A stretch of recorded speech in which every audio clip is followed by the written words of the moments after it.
a firmar acuerdos con 3 instituciones bancarias con el propósito de fortalecer las finanzas de Pemex, que es una empresa de la nación fundamental.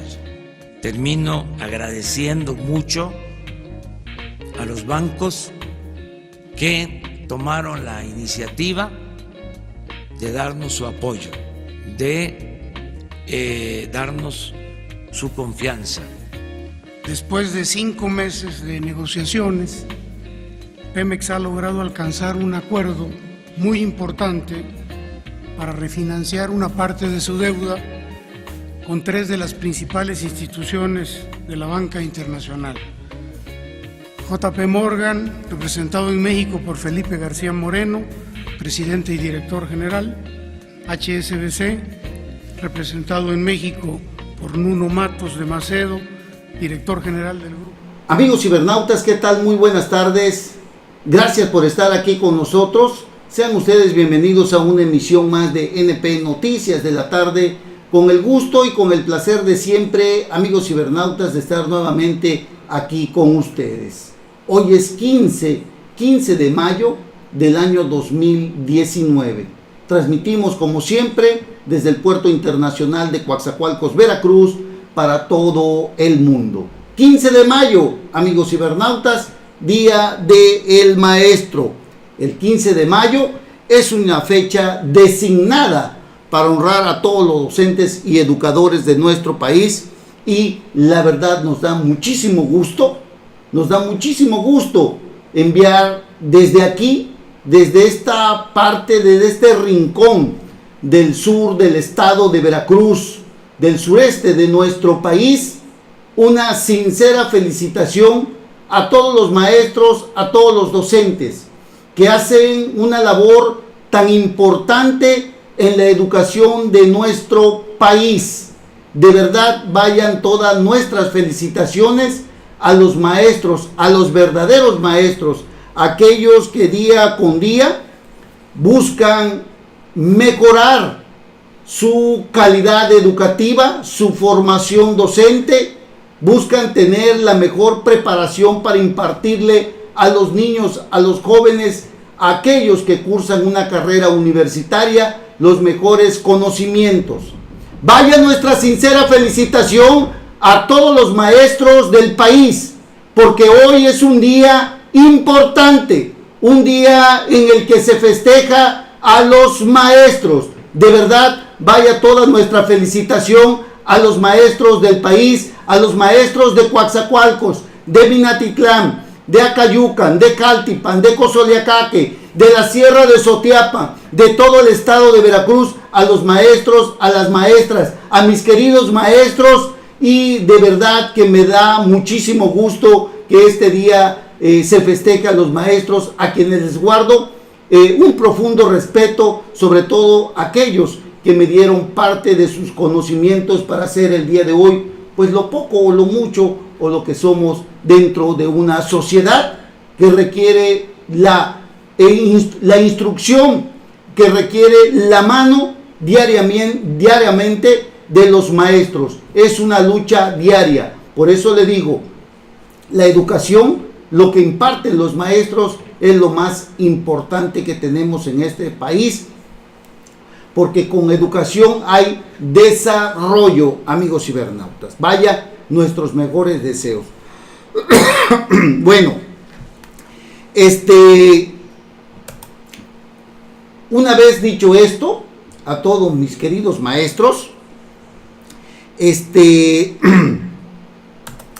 ya sabe usted que Petróleos Mexicanos ha refinanciado su deuda para Petróleos Mexicanos, una deuda que pues son de 106 millones de dólares que se tienen en Petróleos Mexicanos. Los datos que se manejan el día de hoy, amigos cibernautas, es un refinanciamiento para Petróleos Mexicanos, para tratar de rescatarlo, para tratar de mandar un mensaje de certidumbre, de confianza. Y para ello el gobierno mexicano firmó un acuerdo con 3 bancos, usted lo debe de saber, para refinanciar 2.500 millones de dólares de la deuda de Petróleos Mexicanos y ampliar 2 de sus principales líneas de créditos con mejores condiciones. El crédito es por 8.000 millones de dólares y pasó de un periodo de 3 a 5 años con los bancos JP Morgan, HSBC y Mizuho Securities. El presidente López Obrador dijo que esta ampliación de crédito no significa aumentar la deuda de esa empresa, pero estos fondos se utilizarán solo si es necesario y se tendrán por si las moscas. El endeudamiento de la petrolera pasó de 841 mil millones de pesos en 2013 a más de 2 billones de pesos en 2018, es decir, un incremento de 17.2% a tasa anual. Además, las calificadoras y organismos internacionales como la OCDE consideran a Pemex un riesgo para la economía en México. En febrero, Standard & Poor's bajó perspectiva de calificación de la petrolera negativa por bajo desempeño de la empresa. Pero bueno, al final de cuentas, Petróleos Mexicanos adquiere más deuda, aunque se trate de negar todo esto. Son 8.000 millones de dólares que se le entregan a Petróleos Mexicanos para refinanciar su deuda, para mejorar algunas condiciones de endeudamiento. Son créditos que se le entregan a Petróleos Mexicanos por 3 importantes bancos del mundo: HSBC, JP Morgan y Mizuho Securities, bancos importantes. Pero ¿qué hay detrás de todo esto, amigos cibernautas? Es las malas señales que se han enviado por parte del presidente de la República cuando se pretende construir una refinería en Dos Bocas, Paraíso, Tabasco. Una refinería que en su momento se ha dicho es inviable, tanto económicamente como en cuestión de tiempo. Se habla de que se requieren 16 mil millones de pesos y no 16 mil millones de dólares y no 8 mil millones de dólares que se tienen presupuestados. También se habla de que esta refinería tiene que ser terminada en 3 años y la verdad es que las empresas licitadoras que se han retirado han dicho que es inviable terminarla en 3 años. Ante esto, el presidente de la República ha dicho que será Petróleos Mexicanos y la Secretaría de Energía quienes llevarán a cabo la construcción de esta empresa. Todas estas señales, amigos cibernautas, pues han sido tomadas como algo negativo, porque Pemex de por sí arrastra una enorme deuda y se tienen más de 40 años que no se construye. Además, las empresas licitadoras, las 2 empresas más importantes del mundo que licitaron, se han retirado porque han dicho que no se puede ni con la cantidad ni con el tiempo. Son empresas internacionales que el propio presidente en su momento dijo que eran las mejores empresas del mundo, que habían construido refinerías, que Pemex no tenía la capacidad ni la preparación, por eso se recurrió a ellas. Pero ahora, cuando estas empresas licitadoras se han hecho a un lado, Andrés Manuel López Obrador sale a decir que Pemex las construirá. Esto, la verdad, ha levantado muchas cuestiones negativas en cuanto a las opiniones que se tienen acerca de Petróleos Mexicanos. Bueno, el caso es que tanto que criticó Andrés Manuel López Obrador a los neoliberales, a los conservadores, a los fifís, para terminar recurriendo precisamente a los créditos que le solicitó el gobierno de Andrés Manuel López Obrador a estos bancos, 3 importantes bancos que son manejados por neoliberales, por tecnócratas, por conservadores, por fifís. Escúchelo usted muy bien. Tuvo que recurrir Andrés Manuel López Obrador a estos bancos para que vinieran en su rescate, amigos cibernautas. López Obrador tiene en el fondo, como lo escribe también Mario Maldonado en su columna del Universal, los neoliberales llegan al rescate de la cuarta transformación.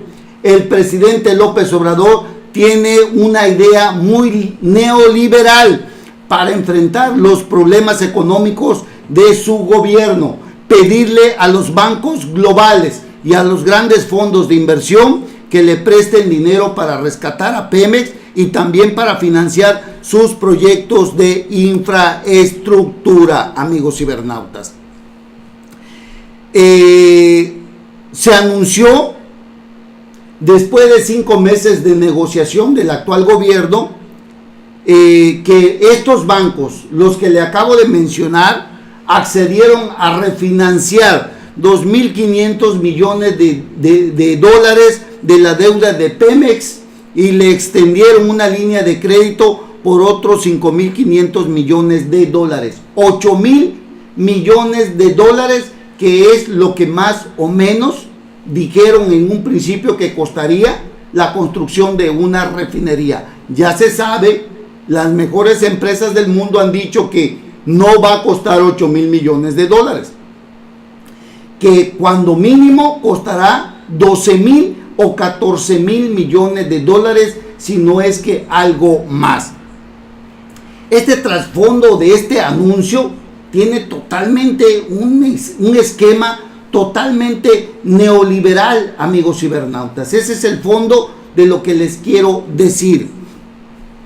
Y además, como escribe Mario Maldonado, que ojalá ustedes lo busquen en su columna del Universal, se hizo con la finalidad de este préstamo, buscar este crédito, se hizo con la finalidad de que las calificadoras de valores no volvieran a recortar la nota de Pemex y así detonar una espiral negativa que terminara por contagiar la deuda soberana del país.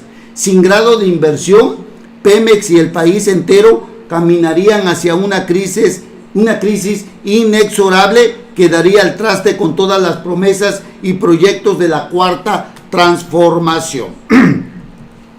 El presidente puede descalificar a las calificadoras. La secretaria de Energía, la nefasta Rocío Nale, puede tildarlas de hipócritas, y el propio secretario de Hacienda, Carlos Ursúa, puede minimizarlas diciendo que poner a Pemex en perspectiva negativa es apenas un granito de sal. Pero la mayoría de las acciones que ha tomado el equipo financiero de la cuarta transformación, como el paquete económico 2019, tienen un trasfondo neoliberal que busca agradarles a las calificadoras. Bueno, el otro gran problema, que la verdad, o no problema, sino que habría que analizar todo lo que dice Andrés Manuel López Obrador cuando ha insultado, agredido verbalmente, denostado a los conservadores, a los neoliberales, a los fifís. Usted recordará, por ejemplo, que hace no mucho tiempo, José Antonio Meade, el ex candidato presidencial del Partido Revolucionario Institucional, fue nombrado, amigos cibernautas, como un asesor de el banco HSBC. Y aunque el presidente lo negó en una conferencia matutina cuando anunció en presencia de los representantes de estos bancos, negó que José Antonio Meade fuera uno de los artífices que tomaron la iniciativa de presentar un plan de refinanciamiento para Pemex. Lo negó rotundamente, lo negó y negó que José Antonio Meade esté detrás de este refinanciamiento de Pemex. Pero reconocerlo, amigos cibernautas, sería aceptar ayuda de uno de los más neoliberales tecnócratas que tiene el país. José Antonio Meade es una de las figuras más importantes del neoliberalismo, un tecnócrata, un conservador, un fifí, pero que ahora Andrés Manuel López Obrador le pidió ayuda a este neoliberal para que viniera en su rescate de petróleos mexicanos.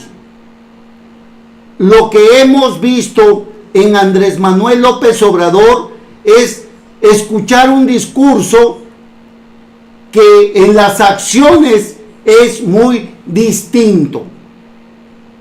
Ha hablado de una enorme corrupción que le sirvió para cancelar el nuevo aeropuerto de la Ciudad de México. 300,000 millones de pesos tirados a la basura.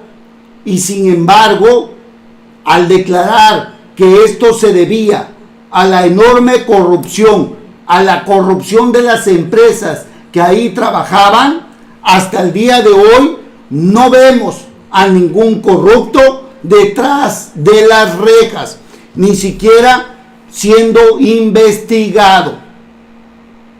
Hay que poner mucha atención en todo esto, amigos cibernautas, porque pues la verdad estamos viendo a un presidente que acusa sin ton ni son, pero que jamás cumple el compromiso de ponerlos, ya no digamos detrás de la reja, siquiera para ser investigados.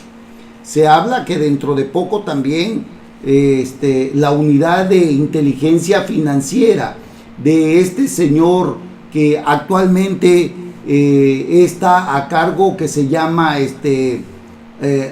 Santiago Nieto, dará a conocer nombres que estarán siendo investigados por actos ilícitos.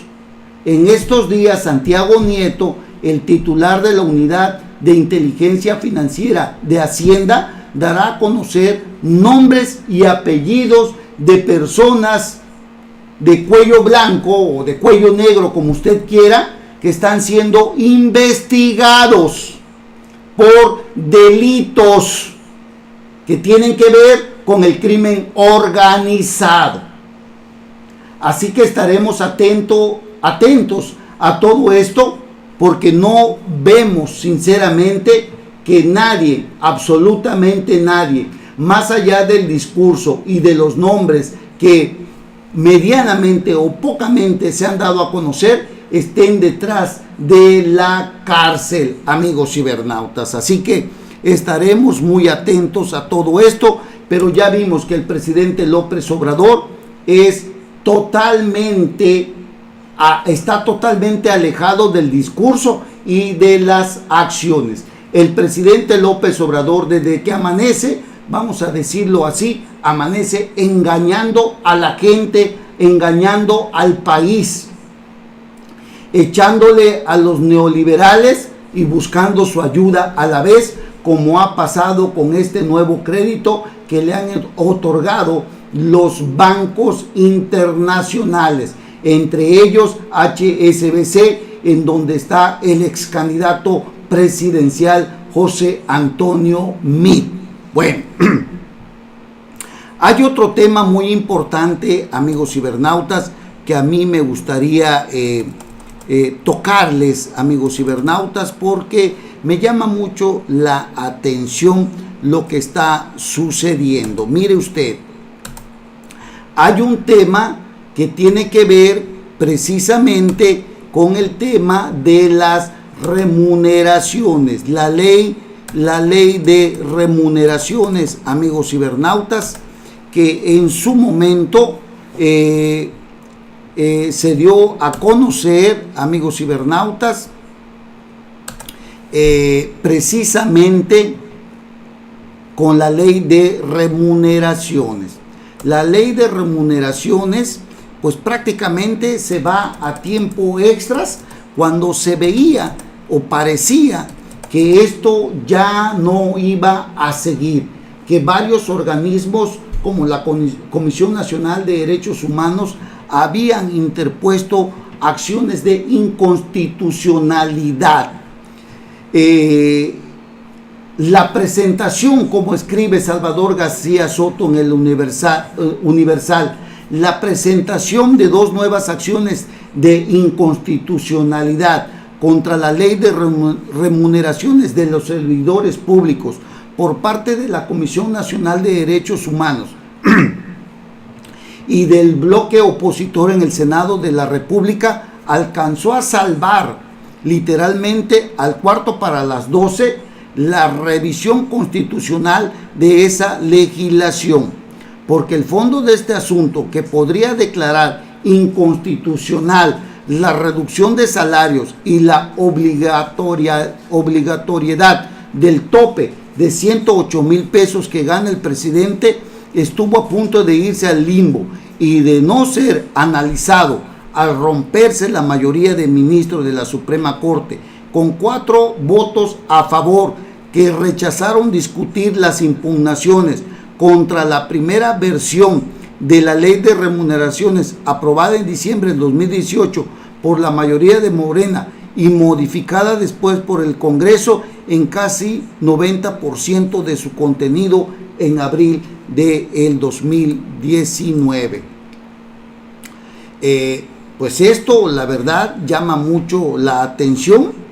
En un principio, del análisis de la ley de remuneraciones, a pesar de los 7 votos de ministros que se pronunciaron a favor de discutir las primeras acciones de constitucionalidad y de no desecharlas por tratarse de recursos que cuestionaban una ley ya modificada, los 4 votos del ministro presidente Arturo Saldívar, de Yasmín Esquivel Moza, Norma Piña y Juan Luis González Alcántara prácticamente anularon cualquier posibilidad de que la Corte declarara inconstitucional la mencionada ley con base en las anteriores impugnaciones. Sin embargo, gracias a que el ministro Saldívar alertó que no tenía caso discutir una acción de revisión que impugnaba una ley ya modificada casi en su totalidad,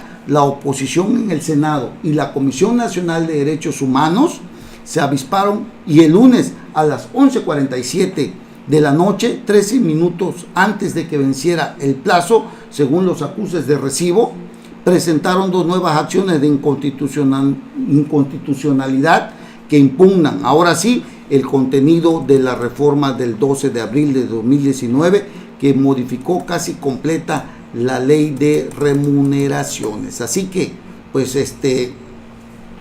estos recursos pues permitirán que la verdadera discusión para saber si es o no constitucional que se imponga a otros poderes como el judicial y a los organismos autónomos.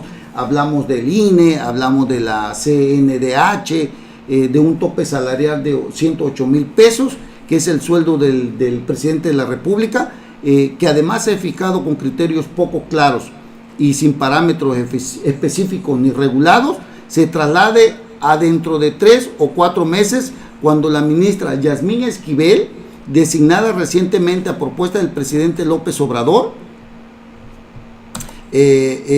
presente el proyecto sobre la constitucionalidad o no de la citada ley, a partir de la revisión de las nuevas controversias de la Comisión Nacional de Derechos Humanos y del bloque de 66 senadores de las bancadas de oposición. Es decir, que esta ley de remuneraciones, amigos cibernautas, pues tendrá que discutirse cuando parecía que esto ya no iba a suceder.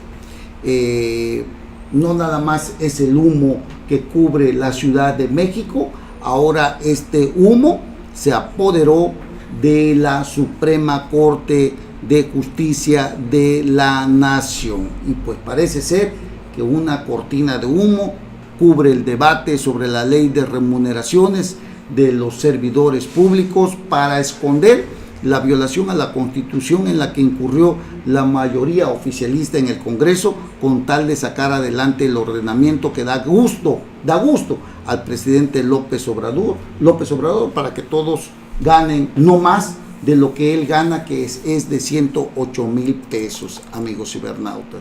Pues esto, la verdad, estas acciones de inconstitucionalidad que pues ahora tendrá que ser discutida por el Pleno de la Suprema Corte de Justicia de la Nación para analizar precisamente si es constitucional esta ley de remuneraciones que obliga prácticamente a tener un tope salarial a todos los funcionarios de primer nivel, empezando por los ministros de la Suprema Corte de Justicia de la Nación, que ya se sabe ganan más de 400,000 pesos mensuales. Así que parece ser que ahora sí se va a discutir a profundidad la ley de remuneraciones y sabremos pronto si esto es constitucional o inconstitucional, la ley de remuneraciones. Hay una disposición, parece ser, en la que el presidente de la República está influyendo en los ministros de la Suprema Corte de Justicia de la Nación para que esta ley de remuneraciones pues sea declarada constitucional, de tal manera que se vuelva una norma o una ley que aplique a todos los servidores públicos para que nadie, absolutamente nadie, gane por arriba del presidente de la República, que tiene un tope salarial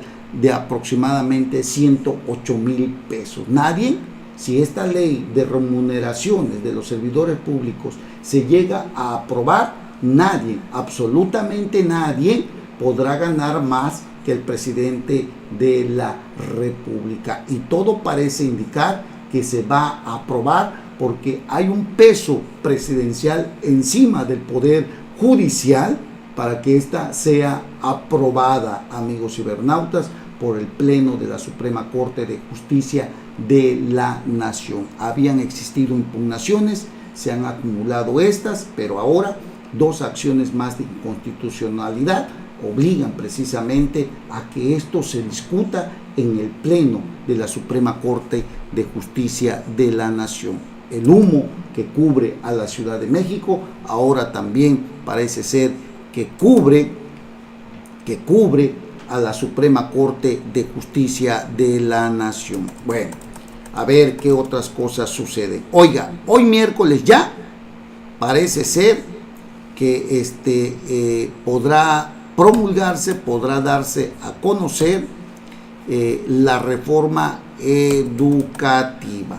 Parece ser que se hará ya, se va a hacer la declaratoria oficial de la reforma educativa, porque hay 18 congresos, ayer se aprobó aquí en el estado de Veracruz también, 18 congresos de los estados ya le dieron su aval a esta reforma educativa y pues prácticamente, entre comillas, es un regalo para los maestros, porque dice Andrés Manuel López Obrador que con la nueva reforma educativa el gobierno de México garantiza el derecho a la educación gratuita, laica y de excelencia, con pleno respeto al magisterio, afirmó el presidente de la República, amigos cibernautas. Pero, hay un pero, ya sabe usted, dentro de todo esto, amigos cibernautas, hay algo que no le gusta a la Coordinadora Nacional de los trabajadores de la educación, que no están muy contentos. Los trabajadores, la Coordinadora Nacional de Trabajadores de la Educación buscan la abrogación definitiva, la eliminación definitiva de la reforma educativa que se aprobó en el sexenio pasado, y que esta eliminación de la reforma educativa es un compromiso que hizo el presidente en campaña con los maestros de la coordinadora, que le dieron todo su apoyo para ser presidente de la República.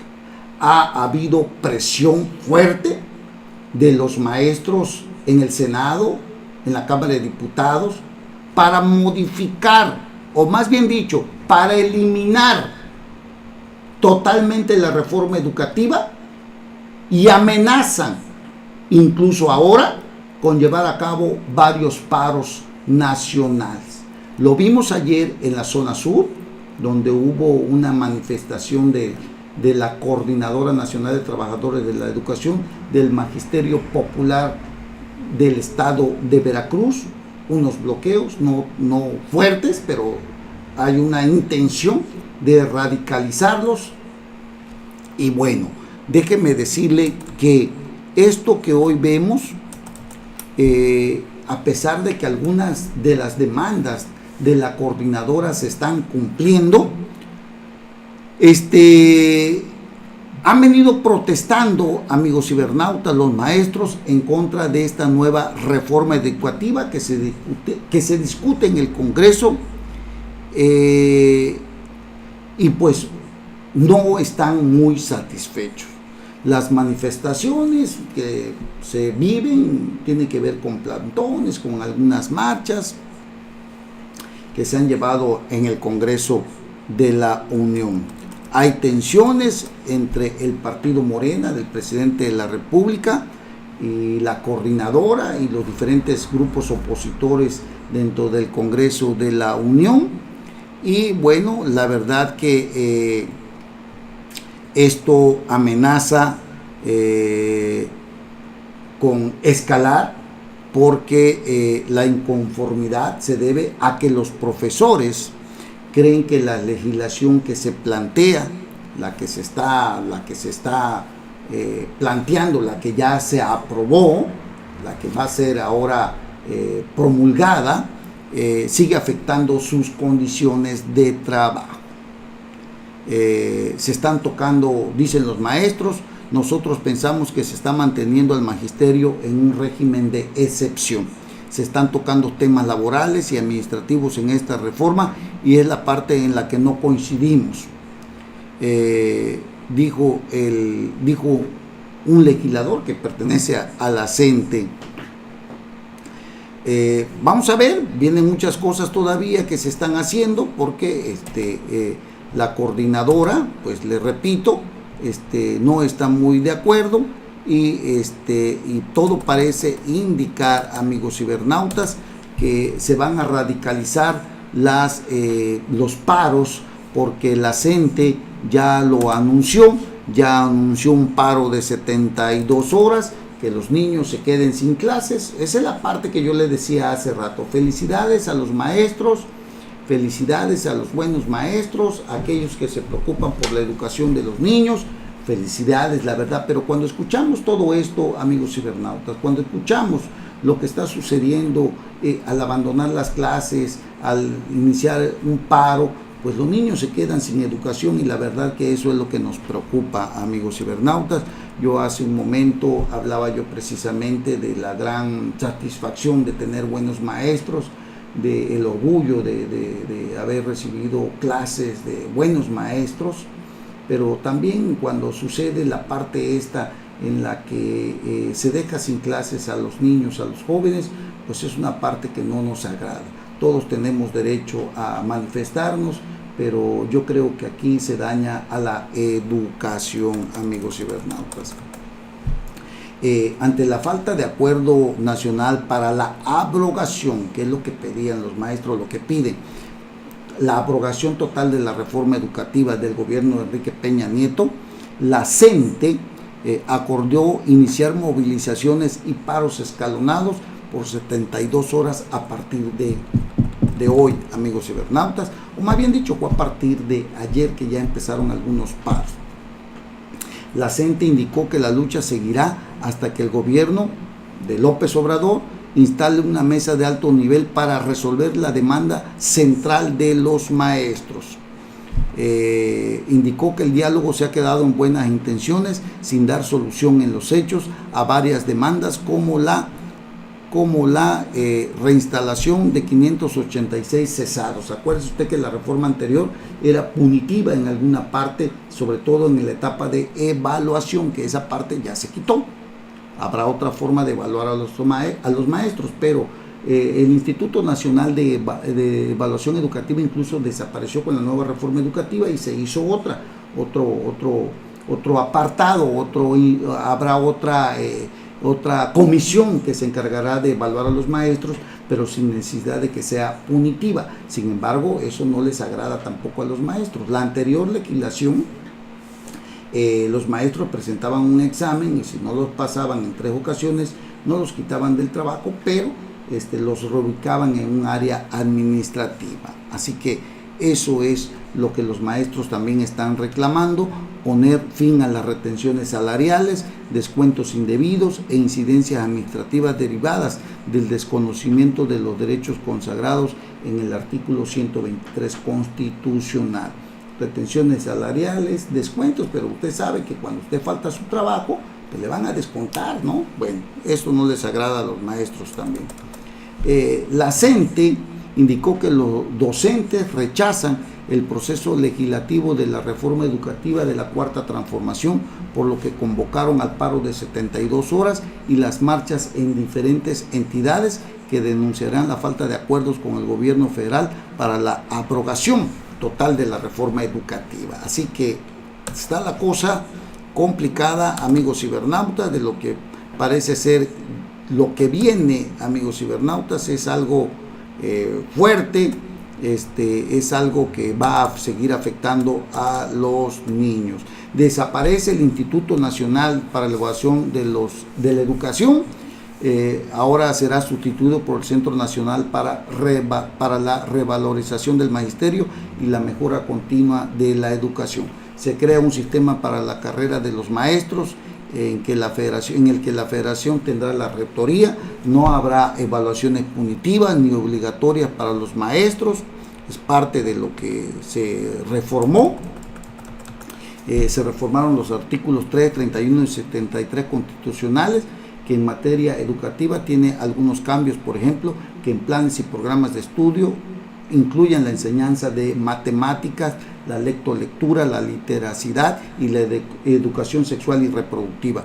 También la nueva reforma menciona la recuperación de estudios de civismo, valores, cultura, arte, música, deporte y medio ambiente. Se habla de una nueva política educativa diferenciada por zonas que permitirá una educación indígena, bilingüe y bicultural. Y estas son las reformas que hubo, ¿no? Pero lo que quería la CENTE era que desapareciera totalmente la reforma educativa de Enrique Peña Nieto. No están contentos con estas derogaciones, esta reforma constitucional, y pues amenazan paros escalonados en las próximas 72 horas, amigos cibernautas. Hoy, precisamente en el Día del Maestro, se hace este anuncio que repercutirá en la educación de nuestros niños, de nuestros jóvenes. Eso es en lo que no estamos de acuerdo. Un presidente que no puede cumplir, que se da cuenta que no va a poder cumplir lo que le prometió a los maestros, a la coordinadora, y esto puede generar un caos educativo en nuestro país. Así están las cosas, amigos. Bueno, hacemos una breve pausa y regresamos inmediatamente. No se vayan.